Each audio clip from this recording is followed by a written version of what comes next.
The Trump administration said on Friday that it was ending special immigration protections for about 57,000 Hondurans, adding them to hundreds of thousands of immigrants from other countries battered by violence and natural disasters who are losing permission to be in the United States.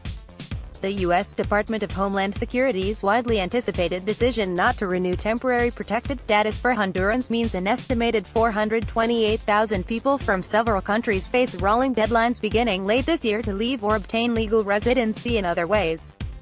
Hondurans will have until the 5th of January 2020, the Homeland Security Secretary, Kirstjen Nielsen, said. Donald Trump, who wants to curtail legal immigration and has been cracking down broadly on illegal immigration, and his supporters note that the protections were never meant to be permanent.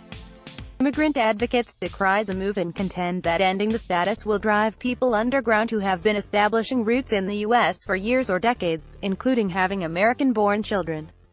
For Hondurans, the program known as TPS has been in place since 1999 after Hurricane Mitch devastated in the Central American country the year before.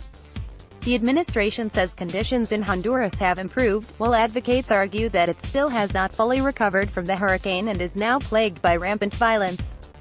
Trump, his opponents argue, is effectively adding tens, if not hundreds, of thousands of people to the ranks of those in the U.S. without legal status.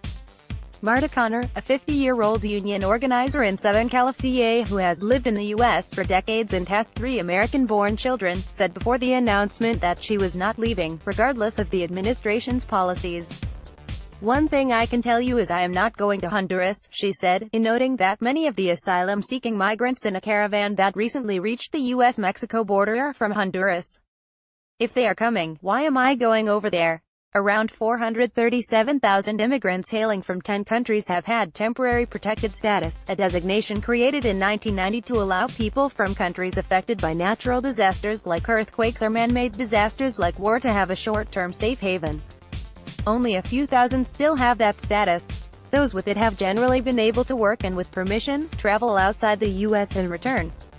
While some countries have been taken off the list, others have stayed on it for extended periods, which critics say turns the program into default amnesty.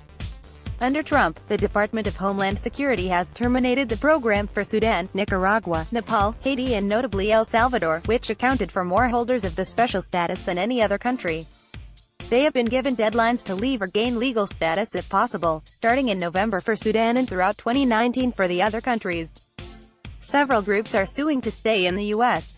The protections have been extended for 6,900 Syrians who already have them, but the administration has said it will not take on new applicants. Decisions are upcoming for South Sudan, Somalia and Yemen, which cover fewer than 1,700 people. Daniel Sharp, legal director at the Central American Resource Center in Los Angeles, said he does not believe most immigrants with the status will leave after setting down roots with U.S.-born children, jobs and homes. "People don't want to go back to being undocumented, but I don't think you are going to see a ton of people returning to their countries of origin," he said.